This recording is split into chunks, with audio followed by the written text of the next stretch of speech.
CFGB. Oh my goodness, my hair. Okay. Hey CFGB, welcome back. It's Coach Bob, and I just wanted to let you know that there are a lot of different ways to scale or modify or tailor a workout. So you're probably familiar, or you may be familiar with the workout called Fran, which is 21, 15, 9 of thrusters and pull-ups. So I thought, well, let's do a modification of Fran. But I didn't think that I would be able to get the 21, 15, 9 pull-ups.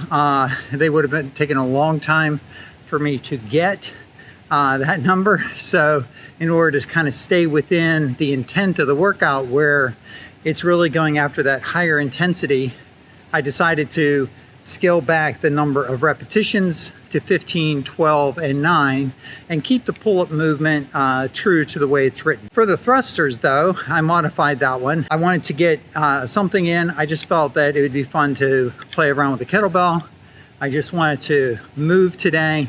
So I went with a 25-pound kettlebell, and I decided one was going to be plenty. So I did a single arm kettlebell thruster. And that's another way of modifying a workout.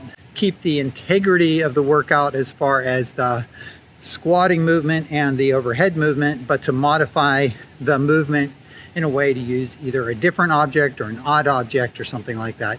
Thank you guys so much. The water fountain is back in operational. We will be updating it a little more in a permanent way with a new water filtration. And also I'll be working on the ladies' room. Hopefully Sunday I'll be able to get in there with some paint and go around and get the first coat of paint on that wall there and kind of get it looking good. HVAC was down last week, and it turned out that was down because of the when the fire happened in the bathroom and we got the smoke in the gym, and it detected the smoke and then set a safety that disabled the system and had to be manually reset. So that's back up and working. I hope to see you guys soon. Take care and have a cool day. Bye now.